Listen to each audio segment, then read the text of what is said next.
Hello friends, ओम नमः शिवाय। कैसे हैं आप सभी लोग।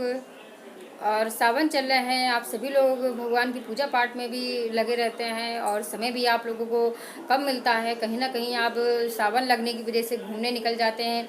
सो फ्रेंड्स, आज मैं बताती हूँ कि यदि आप भगवान को खुश करना चाहते हैं, प्रसन्न करना चाहते हैं, तो मेरे पास एक तरीका है बहुत ज़्यादा मज़ेदार।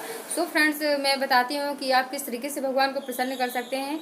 आपको पता है कि मेरे घर में एक गिलहरी भी है, मैंने कछुआ भी पाल रखा है और मछलियाँ भी थी। सो मछली मैंने हटा दी है घर से अपने, क्योंकि कछुआ और मछली दोनों ही एक ही एक्वेरियम में थे और कछुआ के नेल्स बड़े थे, तो मैंने इसलिए उसको हटा दी, कहीं मछलियाँ इसमें मर ना जाएं, इसलिए मैंने मछली को हटा दी। कछुआ रखा हुआ है, किसी दिन कछुए की वीडियो ज़रूर बनाऊंगी, मैं दिखाऊंगी आप सभी को। सो फ्रेंड्स, आज मैंने वीडियो बनाई है अपनी गिलहरी की, जिसको मैंने छोटेपन से ही पाला है और बहुत क्यूट है, बहुत सुंदर है मेरी गिलहरी। आप सभी उससे मिलना चाहेंगे, मैं अभी मिलवाती हूँ आप सभी को।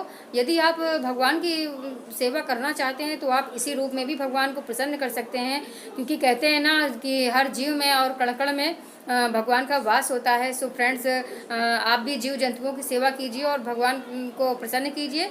सो मिलिए मेरी गिलहरी से।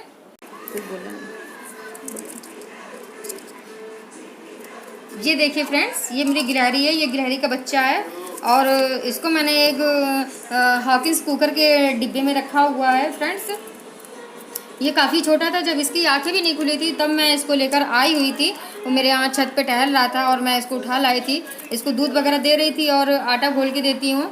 अभी मैं इसको, अब थोड़ा बड़ा हो गया है और अभी मैं इसको कहीं छोड़ देती हूँ तो ये कहीं भी नहीं जाता है फ्रेंड्स, और वापस फिर घर में ही आ जाता है और ये काफ़ी भूखा हो चुका है फ्रेंड्स। तो मैं इसको आटा देने जा रही हूँ, क्योंकि इसको अगर मैं कुछ देती हूँ तो ये कुछ भी आटे के सिवा कुछ भी नहीं खाता है।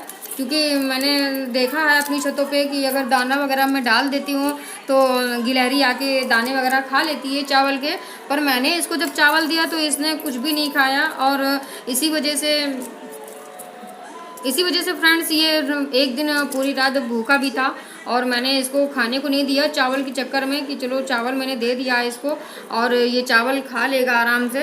पर इसने फ्रेंड्स चावल बिल्कुल भी नहीं छुए और ये रात भर ऐसे ही भूखा पड़ा था। और दूसरे दिन सुबह मैंने जब इसको उठाया और इसका मैंने बॉक्स को खोला, मैंने तो देखा कि ये उसमें बेहोश पड़ा हुआ था और काफ़ी डरा डरा सा भी था, क्योंकि 2 दिन से मेरे घर में बिल्ली आ रही थी और बार बार इसको झपट्टा मार रही थी, इसको खाने की कोशिश कर रही थी।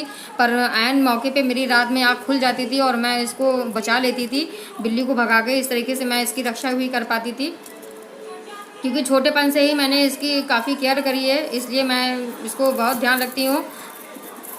ये लो ये लो ये लो, ये काफ़ी भूखा है, इस वजह से काफ़ी उछल फान कर रहा है डिब्बे में, तो इसको मैं आटा खिला रही हूँ। और ये देखिए फ्रेंड्स, ये सिर्फ आटा ही खाता है, आटे के सिवा कुछ भी नहीं खाता है। ये आटा मैंने इसको एक दिन नहीं दिया तो ये बेहोश हो चुका था और काफ़ी देर बाद ये एकदम इसकी मरने की जैसी हालत हो गई थी। मैं काफ़ी डर गई थी, परेशान थी कि अब मैं क्या करूँ। इसको मैंने छोटेपन से पाला है, जब एकदम छोटा सा था, बच्चा था, और अब ये मरने की कगार पे था। इसका शरीर बिल्कुल एकदम ढीला पड़ चुका था, बिल्कुल ताकत नहीं थी इसके शरीर में और इसकी आंखें भी नहीं खुल रही थी।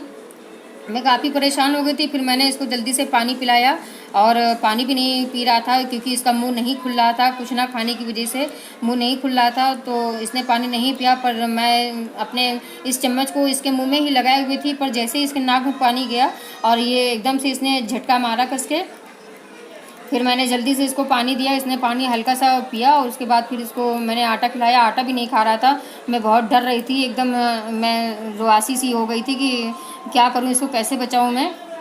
फिर मैंने अपने बेटे को भी बुलाया, उसने भी देखा, वो भी कहने लगा मम्मी ये मर जाएगा, बचेगा नहीं, इसको हटा दो। मैंने कहा नहीं, इसको कुछ होने नहीं देंगे। और उसके बाद मैंने इसको मैंने आटा खिलाया घोल के और इसने आटा खाया। थोड़ी देर बाद ये आटा खाता रहा, इसने पूरा चम्मच का आटा ख़त्म कर दिया। ख़त्म करने के बाद ये थोड़ी देर आराम करता रहा, उसके बाद वापस इसने जैसे लग रहा था कि जान आ गई और इसने फिर दोबारा से उछल कूद करनी शुरू कर दी फ्रेंड्स। तो आप भी जीव जंतुओं की सेवा कीजिए, और चाहे कुत्ता हो या बिल्ली हो या कोई इसी तरीके का कोई जीव हो, आप सब उसकी सेवा कीजिए। और कहते हैं कि असली नारायण की सेवा तो यही है, इसलिए ये इनकी सेवा करके आप भगवान को प्रसन्न कीजिए। देखा फ्रेंड्स, मेरी गिलहरी कितनी सुंदर है, कितनी क्यूट है। और मैं अपनी गिलहरी की खुद से भी ज़्यादा केयर करती हूँ। और आप सभी से कहती हूँ कि जीव जंतुओं पे की सेवा कीजिए और इससे भगवान प्रसन्न होते हैं। जीव जंतुओं से प्यार कीजिए, क्योंकि बहुत से लोगों को मैं देखती हूँ कि वो किसी ना किसी चीज़ को मार के खा जाते हैं, जब ऐसा नहीं करना चाहिए। क्योंकि सबको भगवान ने बनाया हुआ है, सबको जीने का हक है, सबको अधिकार है जीने का, सबकी अपनी अपनी लाइफ है और सबको हमें सुख से जीने देना चाहिए। जिए और जीने दे, किसी को मार के नहीं खाना है, चाहे वो कोई भी हो। इसलिए जीव जंतुओं की सेवा कीजिए, भगवान को प्रसन्न कीजिए, भगवान का आशीर्वाद लीजिए आप सभी लोग। सो फ्रेंड्स, आपको मेरा ये वीडियो कैसा लगा ज़रूर हमें कमेंट के माध्यम से बताएं। ओम नमः शिवाय फ्रेंड्स।